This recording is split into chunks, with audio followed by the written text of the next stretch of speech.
Okay, what we are going to talk today is the 6 essential pillars of lifestyle medicine. But before I get into the lifestyle medicine, let me just go and tell you what is lifestyle medicine. See, lifestyle medicine is, okay, so here we are. What is lifestyle medicine? Lifestyle medicine is a therapeutic use of evidence-based healthy lifestyle interventions to prevent, treat, and in some cases reverse chronic diseases like your blood pressure, diabetes, cholesterol, heart disease, obesity, to name a few. What we found that generally speaking, conventional medicine has not been very appropriate for chronic diseases. You see, with lifestyle medicine, there are better outcomes, the lower cost, and lifestyle medicine addresses the root cause of the disease rather than the consequence of the disease after it has happened, whereby conventional medicine comes into play by pushing pills and procedures. Now, patients in lifestyle medicine become active partners in their health outcome. And I'm sorry to say that only 3% of Americans live a healthy lifestyle. So we go to our next slide. People always turn around and say that, oh, you know, I have bad genetics, and therefore I have got high cholesterol, I've got heart disease, and I'm going to end up having this, so what is the use? But let me tell you, our genetics is only responsible for 15 to 20% of our health outcome, and that too can be mitigated or negated with lifestyle choices. The role play of epigenetics. Your genes don't change, but the expression of your genes depending on how good your lifestyle choices are. But here I would like to break and explain a little bit more, a few terms. First, let me tell you, we have got congenital diseases like heart valve defects, cleft palate, and these require surgery. Then you have certain genetic disorders like Wolff-Parkinson-White syndrome, which is a conduction defect in the heart, where there you have an excess pathway whereby surgery is required. You may have a cholesterol, a bad, really bad cholesterol, like your lipoprotein Lp(a), that is also genetic from your parents. And then finally, you have what is called DISH, which is ossification and calcification of your spine, whereby it becomes a bamboo spine. That too is also genetic. Now, I mention these three because I have these three. And what I'm saying is people who have this genetic disorders too, with a lifestyle change, a healthy lifestyle, they can cope up with these genetic disorders. And then finally, we come across to genetic disorders that we just talked about, heart disease, blood pressure, cholesterol, diabetes, obesity. This is 100% that can be dealt with lifestyle medicine so that you can not only prevent, treat, but in some cases, as I said, reverse these diseases.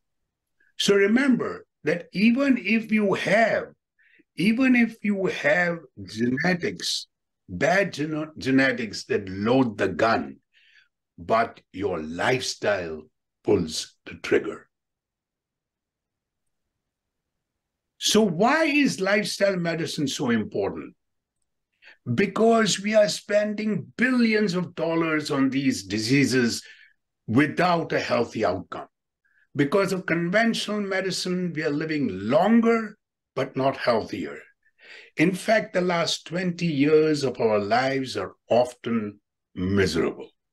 Just to give you an idea, Look at the chronic diseases in the USA that can be handled by lifestyle. What are these chronic diseases?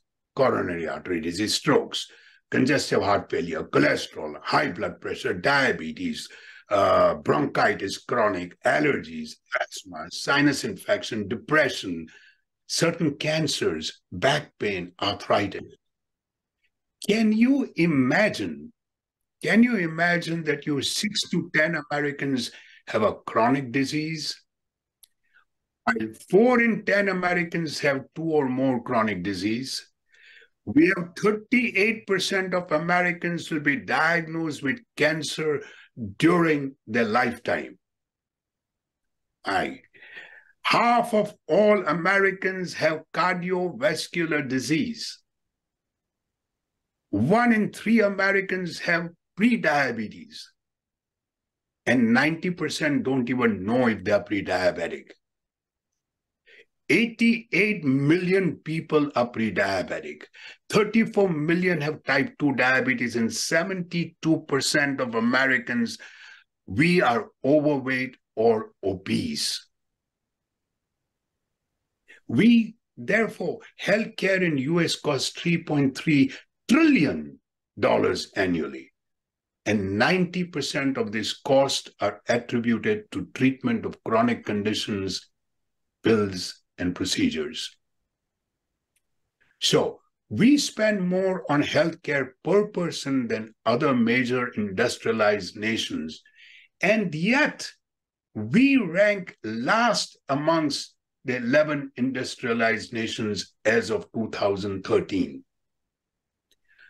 Remember, make no mistake, your chronic diseases that we talked about have one very great thing in common: inflammation. And then you have the oxidation process.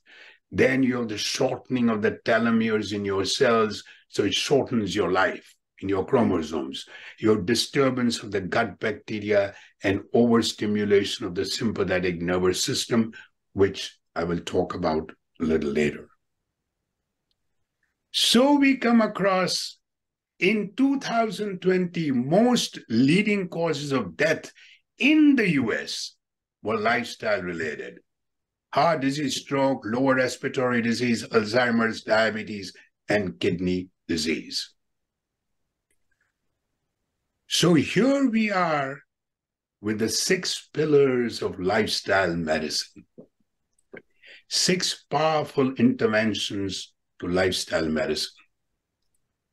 But you know, folks, I like to think of lifestyle medicine as a symphony orchestra.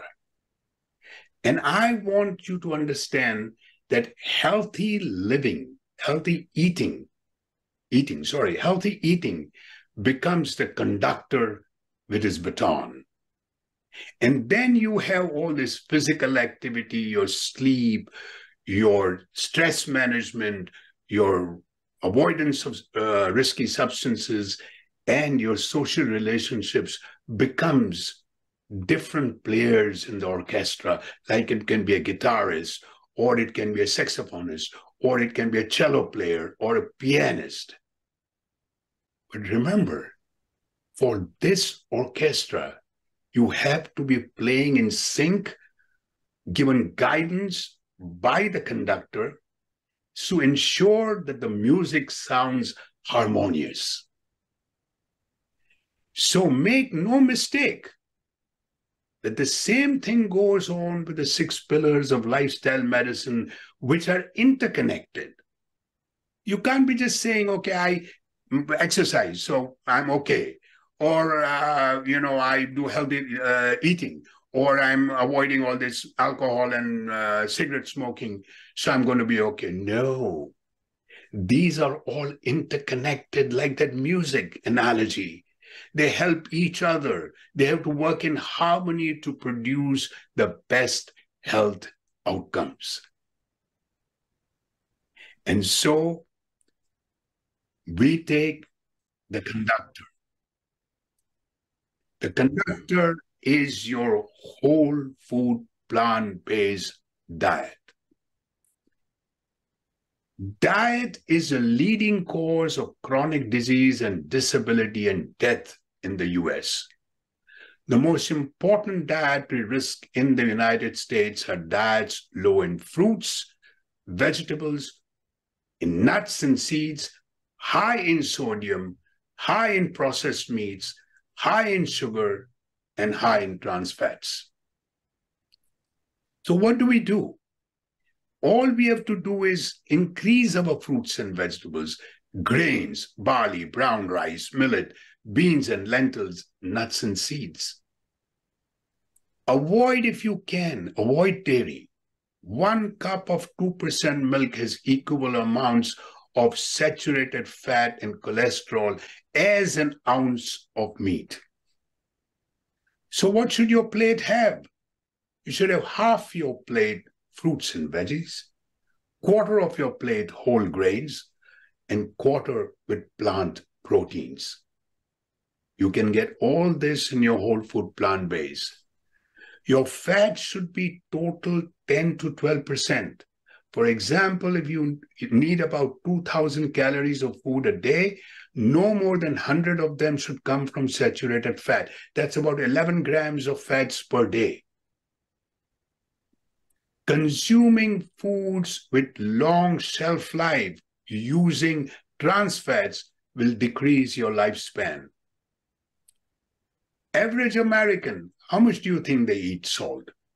3.5 grams of salt a day. The American Heart Association recommends not more than 2.3 grams a day. I believe that is about 1 teaspoonful. I believe that it should not be more than 500 to 1 gram a day. This can definitely improve your blood pressure and heart health. If you can do without salt.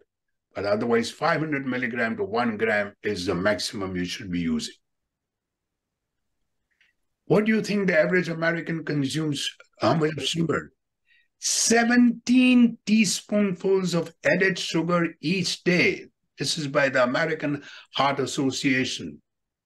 90% of the sugar comes from processed foods. So look at your labels. You can't pronounce something, don't eat it. Avoid all this processed food, sugar, and cut back on salt, and you're going to be fine. So basically, remember, it is not bad genes that run in the family, but it's a bad diet. So we go on to a little bit further. The nutritional requirements in older adults change a little bit. Appetite decreases as you grow older. Some of you in the audience may not agree with me. They will say, oh no, appetite increases. Fair enough. What we do is one thing that you can take home as far as food is concerned. Please increase your fiber 5 times, 10 times, 20 times. Generally, they say 38 grams of fiber a day. It will lower your cholesterol, improve your gut bacteria, and prevent constipation and related disorders like diverticulitis, hernia, and ulcerative colitis, all that. I would venture to say that have 70 to 80 grams of fiber. But with fiber, remember, take a lot of fluids. Number 2, B12, a must for vegans and vegetarians, but also for older adults as they are on medications like metformin and acid blockers. Calcium, you don't require 1.5 grams, 1 gram of calcium. It is at the most 700 milligrams is enough. And you don't need to take supplements. Your green leafy vegetables, your spinach, your bok choy, your collard greens, your nuts, your almonds, your seeds, your pumpkin seeds is enough. Dangers of taking a lot of calcium will cause hyperparathyroidism and kidney disease. Vitamin D, yes, you have to take a supplement with advancing age, because elderly folks depends on dietary and supplements. 60% of my nursing home patients, even before the COVID, were vitamin D deficient. If you can get out in the sun between 10 a.m. to 3 p.m., that produces enough vitamin D. It helps in skeletal health and in the absorption of calcium. Fats in older people. No, not those hamburgers with saturated fats and your trans fats. No, what you require is omega-3.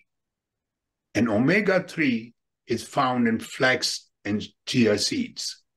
So if you can do that, great. Omega-3 is required. Iron should be non-heme, not heme iron, not the meat iron. And that heme iron you can get in all the leafy vegetables. Finally, always I've been asked this question, what about protein? Muscle mass decreases as you grow older due to inactivity and decrease of hormones, your male testosterone hormones. You do not necessarily need to increase your protein. If you do plant protein, okay, but do muscle strengthening exercises so that you get more oxygen towards your muscles, and that is how you prevent the decrease of the mass. Now we go to the next pillar, physical activity. Here I get all the time, Doc, I'm moving all the time, so I'm okay. I don't really do any exercise, but I am never in my desk or my this thing. I'm going on moving. Although any amount of physical activity is better than none, it is important that adults engage in both a general physical activity and the purposeful exercise. I want you to understand this. If you are doing general physical activity, moving around all the time, you burn calories, you increase your endorphins that makes you happy, fights depression, offsets the negative effects of sedentary life. That is great. But purposeful exercise for targeted health outcomes is part of your weekly physical activity, which can reduce your blood pressure and weight, improvement in your insulin resistance, reduction in risk of osteoporosis, which causes hip fractures and it causes a lot of money, and dementia, and improved survival from several different cancers. So remember this, physical activity, general physical activity, great. Purposeful exercise, if you're trying to lower your blood pressure, you want to do certain things, respiratory system, please. So when we talk about exercise, the purposeful exercises say that when you, between the ages of 18 and 64, you need to do 150 minutes to 300 minutes of moderate exercise weekly. And that comes to about 30 minutes a day for 5 days in a week. Again, purposeful exercise meaning that you have to have your heart rate 70% of your maximum heart rate. And I keep giving this information to people that, look, I am 75, so my maximum heart rate would be 220 minus 75, which would be about roughly 135, 140. And if you take 70% of that, it'll be 104, 105, roughly in that vicinity. So if I don't reach that 104, 105, I'm not doing purposeful exercise. And another thing is that when you do this purposeful exercise and increase this, you will start feeling a lot more better. So if you can do a combination of both. Now, the newer studies have come out in exercise, which I'll talk about. But one of the things is that you can do intense activity for a minute, minute and a half. Then just keep on. If you have to do elliptical or walk on the treadmill, that's fine. But keep on that intensity exercise so that your heart rate goes up to that 70%. Now, fresh out of the oven, recent studies have shown, very, very recent, there are exerkines, which are substances released in response to acute or chronic exercise. And they're released after exercise into the systemic circulation, and they can enhance vascularization, new blood vessel formation, improve blood pressure and endothelial function, the endothelial that, liberates, secretes nitric oxide, and overall fitness. In the liver, exerkines help in glucose metabolism and fatty acid uptake. In the skeletal muscles, exerkines help in muscle formation and help in repair and maintenance. And in the pancreas, it influences the insulin secretion. So all these are relevant new studies. So please go ahead and exercise your second pillar. And then you have endurance exercises like biking, running, swimming, dancing. Your strength exercises, push-ups, wall push-ups, floor push-ups, weights, carrying your grocery bags and doing in the gym, balance, toes and heel walking, standing on one leg, tying shoelaces, standing up. Finally, flexibility, stretching in yoga. Here I would like to mention a very dear friend of mine. Her name is Angela Fischetti.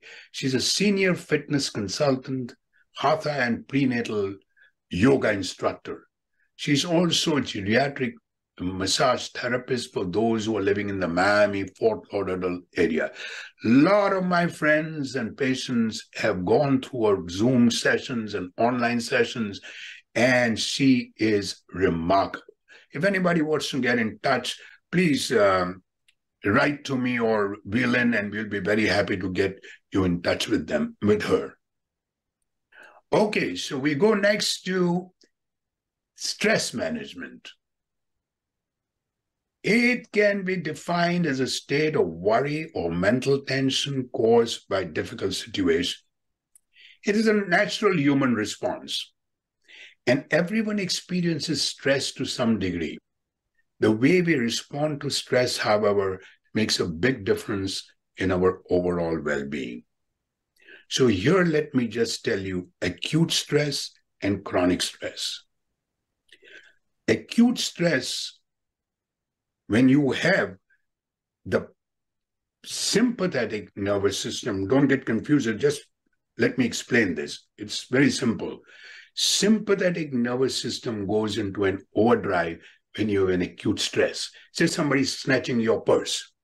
Say you're trying to avoid an accident with a car.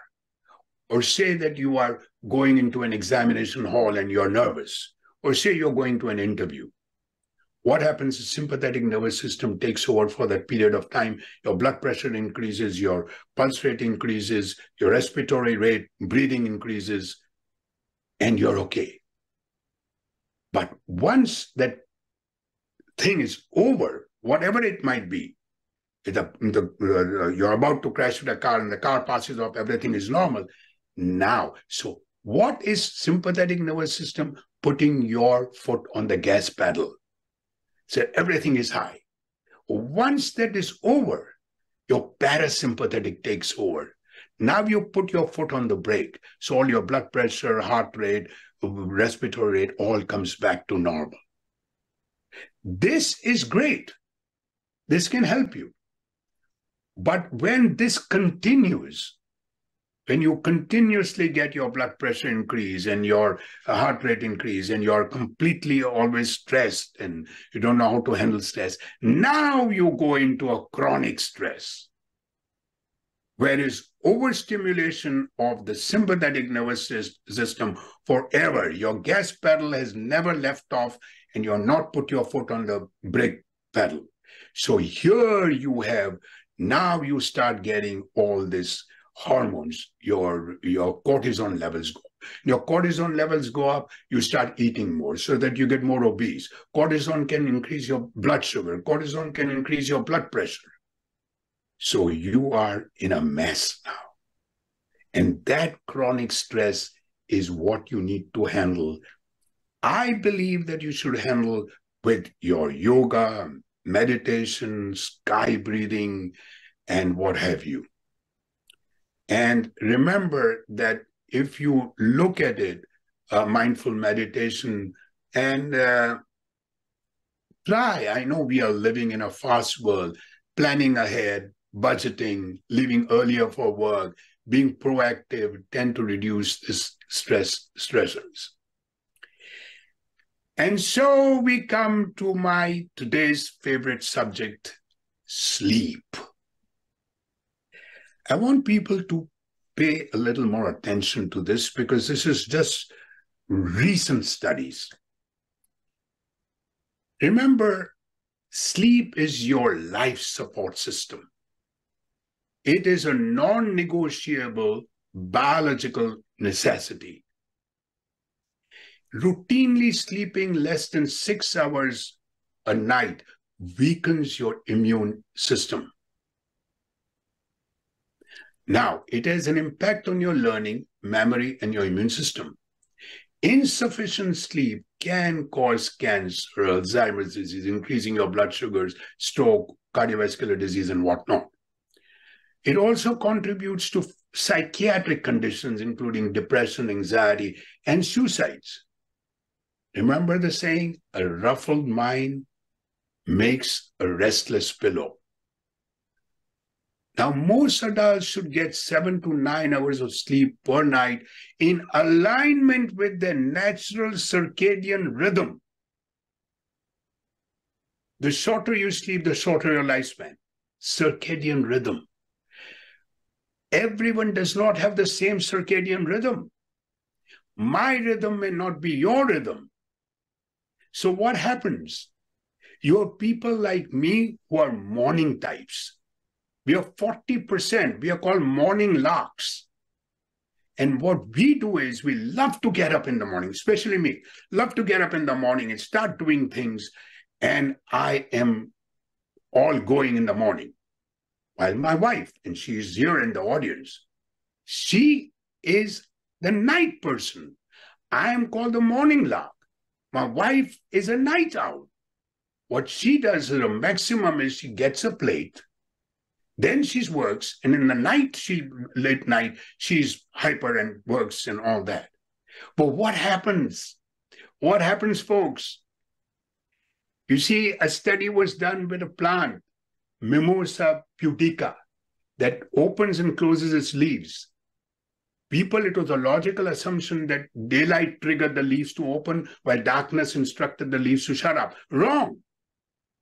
This plant was put in a box with complete darkness. It still opened its leaves and closed its leaves at the same time, morning and evening. And there was an experiment done with people who went in a cave. It was completely dark for a month. Not a single light was there, but they still slept and woke up at the same time. But what does society do? Society views are different. Night owls, like my wife, is called lazy. Society's work schedule, which is strongly biased towards early start times. You remember the saying, early to bed and early to rise makes a person healthy, wealthy, and wise? Not true. Society punishes the owls and favors the larks. You have about 40% morning types, 30% are night owls, and remaining 30% lie in between. That is why Apple and Google have made it a point that you can go anytime and get your work done. Whenever your maximum, your work can be done, that is a time. So they're not depending on times anymore. And society has to change regarding this. Okay, so we are there. Next, I want to talk about melatonin. A lot of people take melatonin, billion-dollar industry. But melatonin helps to regulate the timing of sleep, not the generation of sleep. It also helps with disturbed circadian rhythm that we talked about. So for this reason, melatonin is not a powerful sleeping aid, but can help in jet-lagged individuals. Say I go at 2 p.m. From Atlanta, and I'm going around. I go to London, and by the time I reach London, there's a 6 hours difference. Now I need, so at that time melatonin can help. So it makes me feel that this is now the dusk where I have to sleep. But as a sleeping aid, no. Then you have the third thing is caffeine. And everybody's going to hate me because everybody in the audience, most of you, including myself, has coffee. But caffeine's half-life is 5 to 7 hours. So what happens is you have a compound adenosine in your brain, which attaches to certain receptors in the brain and promotes sleep. Caffeine competes with this adenosine and attaches to the receptors in the brain and tricks your brain to thinking you're feeling alert and awake. So throughout the day, adenosine level build up because they can't go where caffeine is. So the half-life of coffee or caffeine is 5 to 7 hours. And once it is removed from your system, adenosine, which is there a lot, now binds to the receptors, leading to crash or feeling of tired and sleepy again. Then you go for your second cup of coffee, and then again the cycle repeats, and you go for your third cup of coffee, and it goes on and on. Now we talk about a little bit. I mean, this is not, you've got to remember much, but what we have is a non-rapid eye movement sleep, which is stages 1 to 4. This is deep stage 1 to 2 are light, non-rapid eye movement, and stages 3 and 4 are deep stages of non-rapid eye movement. I'm saying this because there's some important things I'm going to bring out. Rapid eye movement sleep, you will find in a lot in children and youngsters, the stage in which humans principally dream.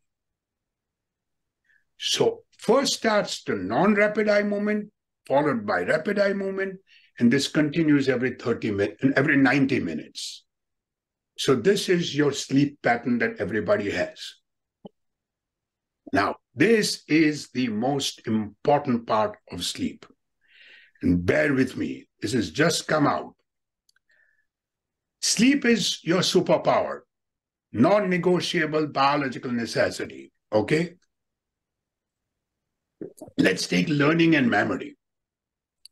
We have discovered in the past 10 years or so that you need sleep after learning something so that you save these new memories and you don't forget. But very recently, we have discovered that you also need sleep before learning to actually prepare your brain to learn these new memories. This goes against the hypothesis that pulling the all-nighter is a good idea. Where people say, okay, I'm going to not sleep the whole night. Wrong. Because there was two experimental groups were taken, a sleep group and a sleep-deprived group. Sleep group, full 8 hours of sleep. Deprivation group were kept awake in a lab, no naps, no caffeine. Next day, they were kept inside an MRI scanner and were asked to try and learn a whole list of new facts. Learn. And pictures were taken of the brain activity. Then they were tested to see how effective the learning was. What they found was that there was 40% deficit in the ability of the brain to make new memories without sleep before. What goes wrong? It's a hippocampus, which is in your brain, which sits in the left and right side of the brain, is very good at recovering new information, and then holding to them.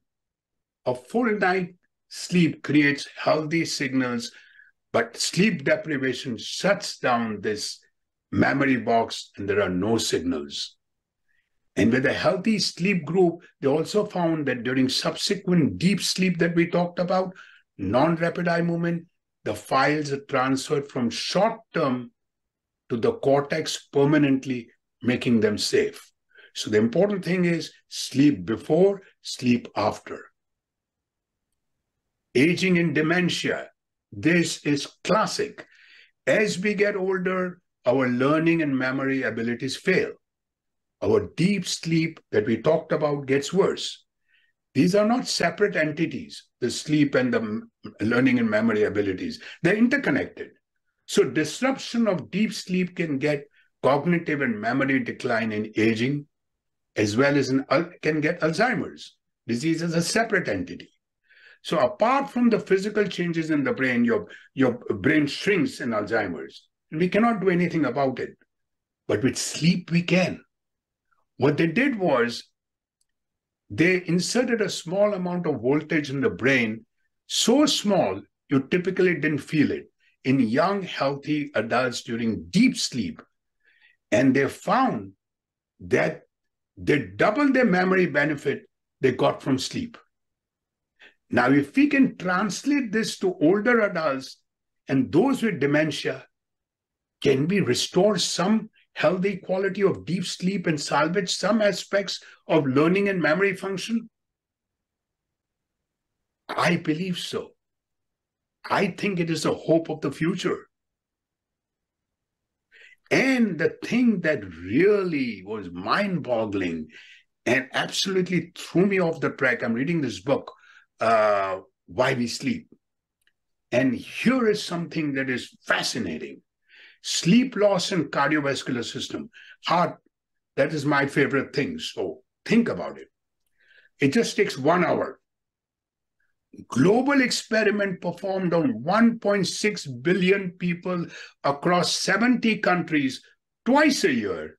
And it is called what? Daylight saving time. Now in spring, we lose 1 hour of sleep and we see subsequent 24% increase in heart attacks that following day. In the autumn, when we gain an hour of sleep, we see 21% of reduction in heart attacks the next day. Reduction. Isn't that incredible? And it is the same with other things like road accidents, car crashes, and even suicide. Immune system, natural killer cell activity that fights cancer can drop by 70% if your sleep is restricted to 4 hours for one single night. Short sleep duration is associated with breast, colon, and prostate cancer. So here we go. 12 tips for a healthy sleep. First of all, I would like to ask the audience a question. After waking up in the morning, could you fall back asleep at 10 or 11 a.m.? If your answer is yes, then you're not getting enough sleep. Second, can you function optimally without caffeine before noon? If your answer is no, you're not getting enough sleep.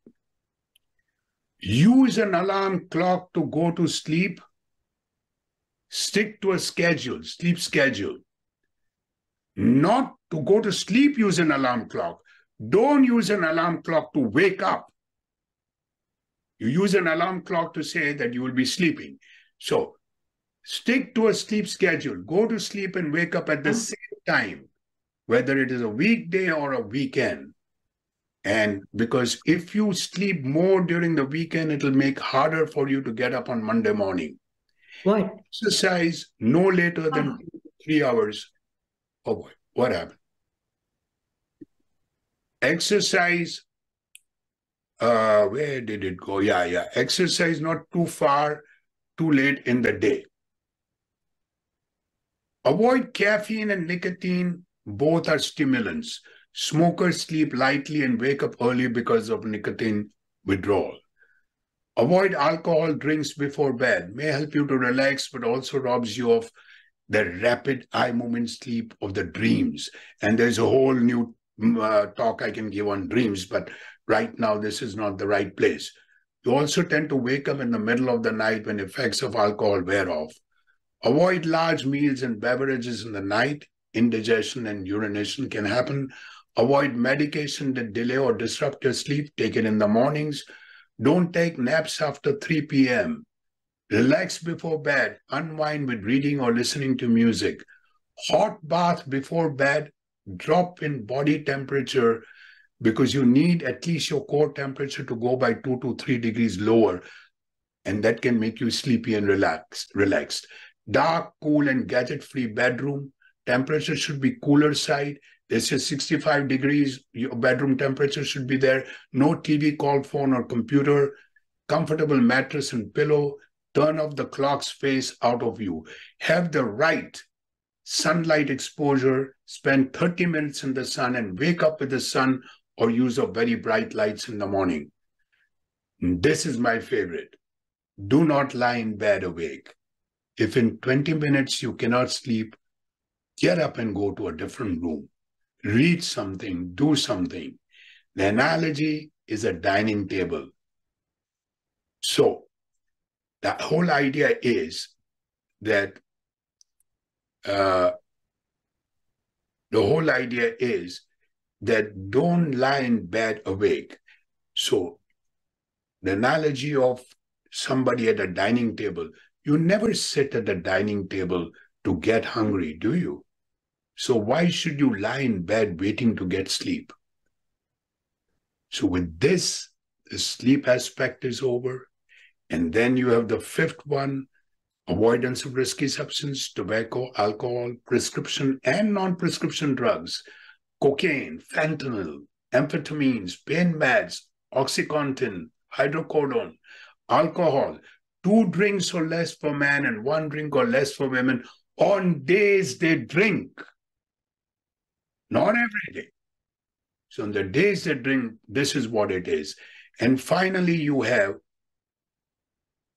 I believe, is social connection, whereby you find that key factor in human happiness and quality, longevity. It is social connections are where you have the blue zones. You have one in Italy, one in California, one in Costa Rica, one in Greece. These blue zones are areas in the world where individuals have the longest and maintain the most optimal health. In blue zones, people are said to have stronger community or social support. They have a support system with whom they share time and connect regularly. A study looking at adults aged 70 to 90 found that those who engaged in a higher number of enjoyable social interactions showed better cognitive function. This was true both on the date of socializing and the following day. Watch a comedy show with your support group. Watch a movie, live session with your support system. Play a funny game or simply spend time together and laugh aloud. Laughter is the best medicine in so many ways. With that, thank you so much for listening. Very, very informative. Thank you, Dr. Akil. You stop sharing now, okay? Mm-hmm. Okay, here we are. Okay. So, do we have any questions that you'd like to ask the doctor? Feel free to unmute yourself and ask your question. If you'd like to use one of the reactions in the menu bar below and raise your hand, we'll know that you are next in the queue. Jan. Yes, yeah. Thank you. Yeah, thanks. A great presentation. Thanks very much. I wanted to go back to your recommendation for the amount of fat per day to 11 grams. Some of the plant-based doctors are saying around 30 grams. So I just wondered if you could talk a little bit about your recommendation that's pretty low. Yeah, the 30 grams is accepted if you do not have any problems. And in a way, if you go around, it is okay. But say you got high blood pressure, say you got cholesterol, say you got diabetes, then you will be very careful about your fats. Okay, all right. Also remember that if you are, say, a heart patient and you're taking your nuts, seeds, they have a lot of fat. Yes. So that could also add to it. So my point is that if you're taking all those other things, then stay away from fat. Yeah. Okay. And when you do, as you get my age, then of course you think about omega-3 more than you think of other fats. Yes. Okay. All right, thank you. Okay. Diane has a question in the chat. Real quick. Diane, would you like to come on and ask, or I can read it for you? She's asking, can you define moderate and rigorous physical activity in terms of percent of heart rate? Which category does the 70% max fall into? A very, very interesting question. You see, whether you do moderate exercise or intensive exercise, both should lead to your 70% heart rate. It is not the question of, the only thing is when you do intense exercises, you're doing for a shorter period of time. While you're doing moderate exercise, you're doing it at a longer period of time. But it's performance exercise. So you should be getting your heart rate more than 70% of your maximum. So it is immaterial whether you do intensity, high intensity. Some people like it, a high intensity. I don't. I do moderate intensity. So, but I see to it in a moderate intensity, if my heart rate is not going up, it's not going to the 70% of my maximum, then I will increase and get it higher. But the whole idea is it's a question of timing. That is about 75 minutes. This is about more minutes than in a week. So that is the only difference. But moderate intensity or high intensity exercise should get your heart rate to 70% of your maximum period. Okay, next. Okay, Mira and Ravi. Oh.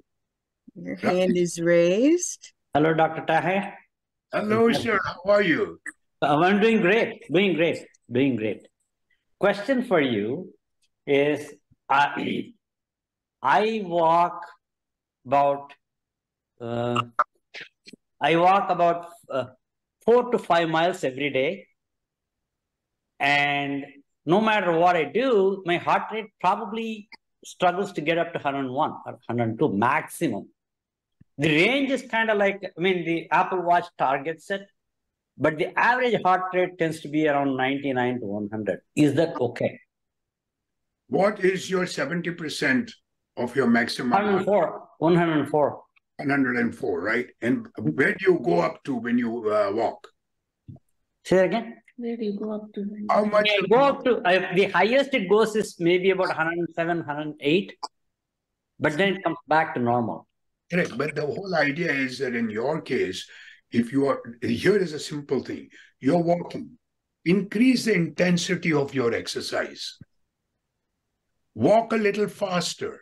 Okay. Go on a treadmill. Go on an elliptical. Somewhere by your, you see, they say intensity. Okay. Time intensity can also help you, Ravi. For Okay. example, if you just do sit 1 minute and get it very high, then go back on to 95, 96. Then Okay. after 10 minutes, go more. Okay. Okay. Okay. Intensity is the most important. Okay. Okay. Thank you. No problem. Great. Okay, Lola has asked if you can tell us about the pros and cons for metformin. Well, I don't usually discuss drugs as such on my talks, but I will broadly turn around and say that that is amongst the medications in diabetes, one of the safest medications that can be taken. It was first used for reducing weight. I don't advocate it. I think your plant-based diet can easily do the same thing as your metformin. And again, when you have to go for certain studies, you have to give up metformin for a while. And so my point is that absolutely, if you cannot with food-wise controlling of having a plant-based, whole food plant-based diet for a person who is type 2 diabetic and has no other complications, I challenge you that in 21 days to 1 month, the sugars will come back normal. So I don't believe in metformin or sulfonylureas or the other medications. So what was the second part of your question on metformin? Lynn, could you please repeat that? It was about, tell us about the pros and cons Yeah. for using metformin. The pros are very few, but the cons are there. Any medication that you are taking, I don't believe if it can be done by lifestyle changes. Yes, no doubt. If you need it, that's a different thing. Insulin-dependent diabetic, and if you need insulin, sure. You got pneumonia, you take your antibiotics, yes. There is a role of conventional medicine, don't get me wrong. I'm only talking about chronic diseases that we are faced with. We do not require if we can avoid it. Awesome. Thank you. And before we get to John, Faiz had a question in. Faiz, would you like to ask your question? Hi, Faiz. How are you? Fine, fine. How are you? Can you hear me? Yeah, I can hear you, Faiz. Lovely seeing you. Yeah. As I said, I need to go twice in the night for a pee, so I don't get continuous sleep. What do? I don't have as such any sugar issues. I do in the morning intermittent fasting few days in a week. Of course, I walk every day for an hour in the morning, and otherwise I have no other as such ailments. But you said about sleep, and that's something that I don't get continuous in the night somehow. Fragmented sleep is also not good. I agree with you. I have the same problem. What I have been doing is, Faiz, is not to have liquids after 3 o'clock. A lot of liquids. Okay. Water and all that should be not too much. Do it in the mornings if you have to.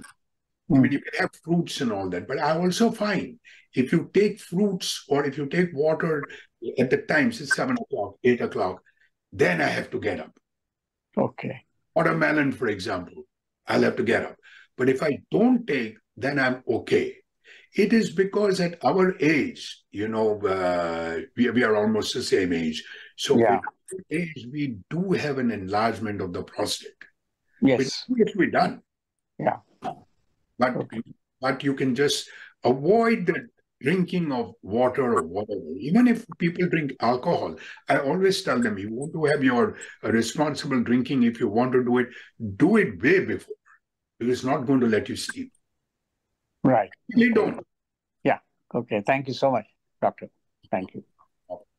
Awesome. And John, would you like to ask your question? Yes. Thank you. Doctor, good to see you. Nice seeing you, John. How are you? Doing well. One thing, I'll comment on that last question just real quick, because I've had that similar experience. I went through a sleep study and found that I had sleep apnea. And that would be something I would look at, for anybody who's experiencing that, getting up. And it was actually my dentist that recommended this sleep study because of grinding my teeth. But yeah, so I just throw that out there. My question though for you was around the omega-3 and omega-6, and just the imbalance the imbalance of omega-3 and omega-6. You could comment on that. Yeah, the thing is that we do not need omega-6, and therefore when you have a certain, say for example, fatty fish or something, you are getting both omega-3 and omega-6. But when you take an omega-6 in omega-3 in a supplement basis, like you have in flax seeds or chia seeds, that does not give you the omega-6. The ratio is very important. So I think that the less of omega-6 would be much better. And John, thank you for pointing out that sleep apnea study, because I completely missed out on that. And Faiz, think about that too. The best way anybody can find out you got sleep apnea is not you. It's your spouse or your better half. They can tell you in the morning. You will not know that you've been this thing. So please look into that, because a lot of people, and the general belief that you've got to be obese and get it, not. You can be as much like John is right now, or me for that matter, and we can have sleep apnea too. Okay. Julie. Yes, I wanted to say I was diagnosed a few years back with sleep apnea and was told I had positional sleep apnea. And so after trying the CPAP and all of that, I changed to sleeping on my side because I didn't have a weight issue at all. And I was totally stunned when I was told that I had sleep apnea because I always thought it was an overweight issue. And it isn't necessarily. But for me, it was positional. It was because if I'm on my back, I definitely have sleep apnea. I snore, I stop breathing, etc. But if I stay on my side, I don't have sleep apnea. So for some people anyway, positional sleep apnea may just mean change from sleeping on your back to sleeping on your side, whatever that's worth. Very, very true. And also remember, sleep apnea can be central, brain-wise, or it can be local, where you can get some obstruction around here, and that is causing. So you are so right that if you sleep lying down, there's a possibility of this being obstructed and you start snoring and doing that. So if you lie on your side, then this obstruction goes away. So that may be obstructive sleep apnea, as opposed to some people having central sleep apnea. That has got nothing to do with that. So that is different. So sleep studies can differentiate these. Nice. Mira and Ravi have another question. Okay, Ravi, shoot. Yeah, I wanted to know, there are two things. Number one, John mentioned something about the omega-3, omega-6 ratios. They talk about it more when it comes to using oils in cooking, but we are not going to use oils in cooking, at least whole food plant-based. We don't use any oil in cooking. So that, I think that is probably where the ratios are coming from, because olive oil has got more of this and less of this, the kind of stuff they put it in there. That's the thing that they get thrown around. Anyway, my question to you is, I have heard that one should consume something like 6 to 8 glasses of water. Is there any rule of thumb that we should try to follow? No. The point I'm making over here, the point to drink enough liquids is because, generally speaking, you can get away without drinking liquids if you're not taking enough fiber. Okay. And you are, you have all the constipation and really having to force yourself to evacuate, all that goes on. But when you have fiber, with a whole food plant-based diet itself is a huge fiber. Yeah. Now, if you don't take fluids, you will get stuck. So that is why when you take a whole food plant-based diet, there's no rule of thumb of 9, but take enough fluids and liquids. And the best result will be in your morning poop. You will immediately find out. I mean, even though it's a subject we don't usually talk about, but your poop is a window of what you've eaten and how much of liquid you've taken. You should not be spending hours, like I've seen people spending hours in the bathroom to evacuate. That is not how we were meant to be. Okay. It should be 1 or 2 minutes. You should evacuate, and it should be completeness of evacuation. Okay. Okay. Thank you. Melody, I guess that's you. Thank you so much for calling on me. I've been enjoying this enormously. Could you speak again? I'm a plant-based diet person. I have been for many years, but I am recovering from breast cancer treatment. And during chemo, I lost a lot of weight, and a lot of it had to do with muscle. I lost an enormous amount of muscle, and I'm still, a year later, very weak. So I was interested in what you said, and I hope that you could repeat about what we should eat to enhance our muscle recovery, muscle building power. And I'm also concerned about calcium at this stage in my life. I don't take milk products. I'm predominantly of vegetable, dark greens, and and all the colors, but I worry that I'm not getting enough calcium in my diet. Could you speak to that? Okay. The first part of your question, Melody, is your muscle. Loss of muscle at our age, at my age especially, is due to inactivity and loss of hormones. Yes. Okay. Yeah.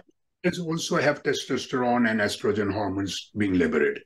Now, once you get this, if you, doctors will tell you, oh, take animal proteins, don't. No.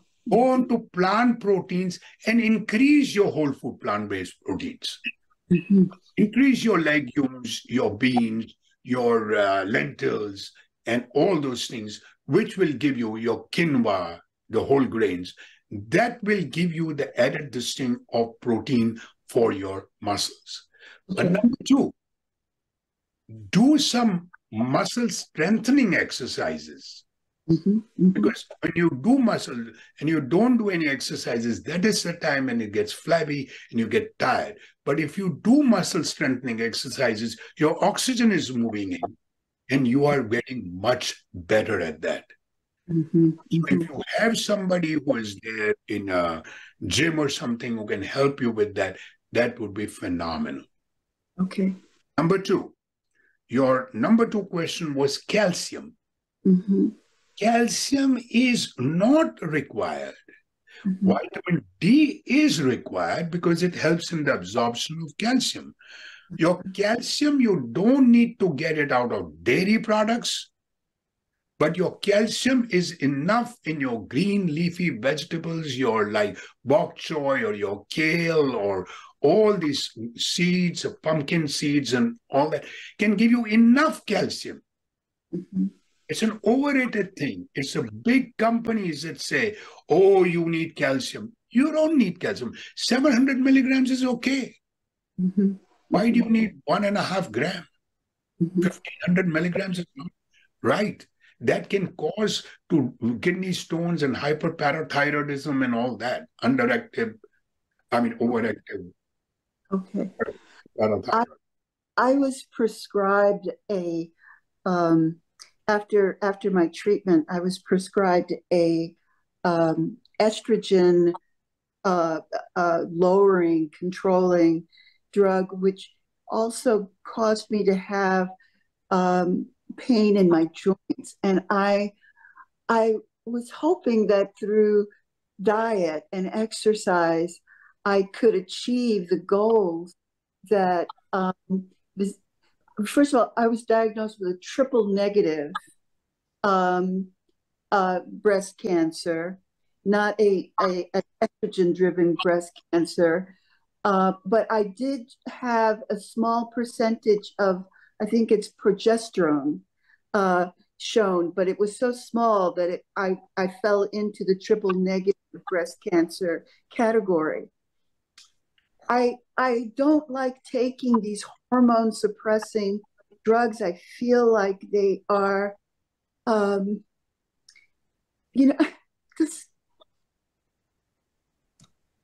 It's all right. It's all right, ma'am. It's perfectly all right. No problem.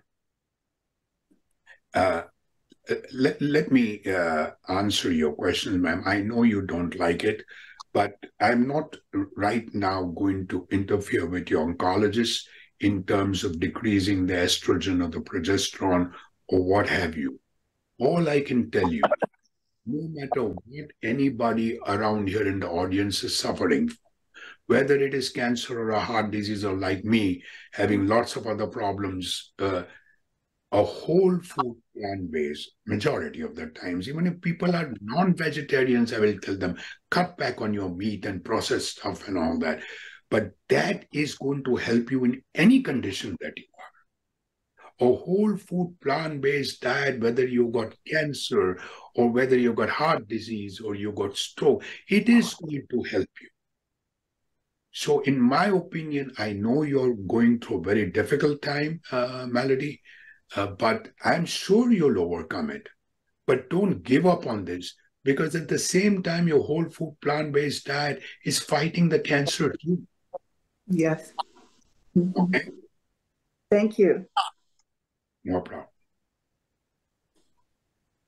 Okay, anybody? We did have another comment. Oh, we had another question that I overlooked. Give me one sec. There's actually two. Does a vegan SOS-free diet promote excessive hair loss, or does it reverse it?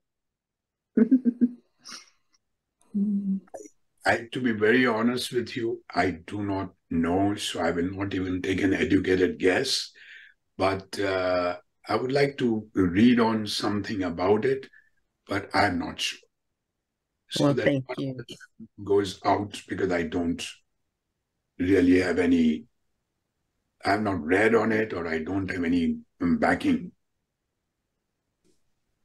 So a question came in from BP. If you were told that to watch your fatty acid in your liver, what should you do to prevent it or lower it? What they read was confusing, and so they're unsure what to do. See, your triglycerides are your fatty acids. Fatty acids with fatty acids with glycerol. So these triglycerides are all the sugar, because what does sugar? Sugar is something that is formed. People mistake this idea that sugar is causing diabetes. No, sugar is there for energy. It is taken up to the cells to be used as energy. When you cannot use it as energy because of the fat cells which are there, so that is a time when you have a problem. So if you reduce your not nutrient dense, but calorie dense starches, sugars, and fatty foods and oils, your liver is going to be okay. Right now, what I am facing is a lot of people who have got liver problems right now with the diet, not with alcohol.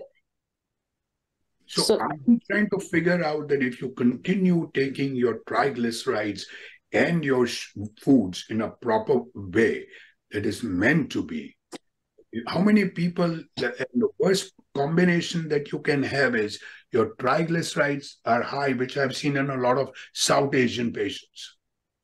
Your good cholesterol is extremely low and your triglycerides are extremely high. This is a lethal combination. So, doctor, just to follow, first of all, thank you so much. Fantastic job you did today. I learned a lot. Number two, one of my best friends started with fatty acids in liver, now is into psoriasis. So I know she's in a bad place, but hearing all this and taking her to the doctor, I was a little concerned. And that's why this question followed, because last physical it came out, oh, watch out your fatty acids. So at what point do we go into psoriasis in the liver? Yeah, it's cirrhosis of the liver. Cirrhosis, sorry. Fine, that's not a problem. But you see, it all starts with hepatitis, inflammation of the liver. And you will get your AST, ALT enzymes of the liver going bonkers. This is a time, a wake-up call. This is a time that you should realize that is completely reversible. Cirrhosis is very difficult to reverse. Once your fatty cells are so much gone, it is very difficult, and then you get all kind of problems. So hepatitis is the first step. We used to have in the olden days alcoholic hepatitis and then alcoholic cirrhosis. So now when you have an hepatitis, quick, and it'll be completely reversible. Through the foods, like you told me. The foods, to the whole plant-based, not taking too much of all the foods that we don't agree with, fatty acids, fats, sugars. All that.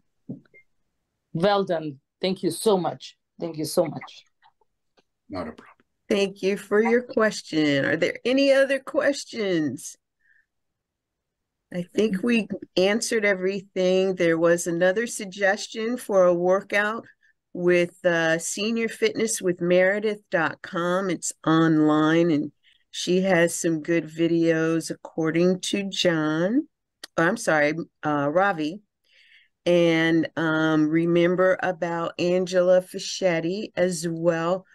Hers are Boomer Fitness. And she's going to be here with us at one point. One thing I want everyone to know too is that we will not be having a meeting in October, but we will be having one in November and December. And in November, our subject is going to be on diabetes. So put it on your calendar. I'm going to share the date with you. This is the first time I came to know about it. Okay. No problems. No problems. So it's going to be excellent, I am certain. I'm not going to tell you that there are so many things about diabetes, but I'll make it a little interesting and fun part of it also, so that you all can enjoy, at the same time. And we've had a lot of people ask about, having diabetes. How do you really navigate the holidays? And so if you have questions and like the doctor's advice on some things that you can do during the holiday season to make sure you keep yourself safe, that'll be the time to be there and ask those questions. So the date is November 10th, and you will get the emails. And 12 to 1 p.m., invite your friends, bring your lunch, join us. And one last thing, I really, really would like more of you to join and ask me questions. It helps me to learn. It helps to get along. So get the people in and ask questions. No question or answer from me is stupid. You never have a stupid question, and you never have a stupid answer. They're just answers and questions. So go out on this thing on a limb and ask me anything you want. If I cannot answer you, but it gives me this thing to look forward to these talks, as opposed to just having somebody record me. Okay, so I would love that. Pass the message around. Hope to see you all next time. Register yourself and come along. Okay? Take care. Bye-bye. Thank you all. Namaste. Unseen, how are you, my dear? I'm fine. Is it too late for me to just make one other comment here? No, it's never too late. Okay, my son got me eating raw oatmeal. I've always eaten oatmeal cereal for breakfast in the winter, but in the summer I don't. I eat other kinds of things. And he suggested eating raw rolled oats, and I put a little vanilla extract in them, and I put some dried cranberries and a little cinnamon. And my cholesterol, I just went to the doctor. My cholesterol is actually a little bit lower, and I think that's attributable to that. And the other thing, I literally stumbled upon this while I read a lot of stuff about nutrition and health. And Dr. Greger, I'm sure you've heard of him, Michael Greger. Mm-hmm. He said before there were statins, there was something called the oatmeal cure. Right. And it just got me thinking, doctor, I wonder how many other kinds of maladies or, infirmities that we all end up having, for which there are natural cures. Just like this oatmeal thing. Before statins, this is what they recommended. And I would love to hear more about other kinds of home, for lack of a better word, home remedies for conditions that we otherwise prescribe medications. And I understand why we prescribe medications, because there's no money in telling people to eat more broccoli. You know what I mean? So that would be an interesting topic to me, because I'm sure there are many things that people did years ago that would be relevant now. And now all you hear if you turn on the TV is ask your doctor if blah, blah, blah medicine is right for you, even though the subtext tells you it could cause heart disease and strokes and all kinds of things. But you're absolutely right, because if you talk about oats, is fiber. And that is a special kind of fiber that you take a lot of it. I have not tried uncooked one, But I think anybody around here in the audience wants to try a little bit first, because you never know. If it agrees with you, by all means go for it. Because anything, even if you can get your vegetables, you go in a supermarket and you can take it raw, it is better than cooked. But because our taste buds are used to the cooked foods and all that, we tend to do that. But absolutely true, oatmeal. I forget the recipe. If I can get, I'll tell you all in the next thing about a recipe of how to decrease cholesterol just by that oatmeal and some 2 or 3 other ingredients, which I talked in my other talk, the previous talk. If you go and hear my recording, you will see. In cholesterol, maybe I've talked about it. Probably. Okay. All right, thank you.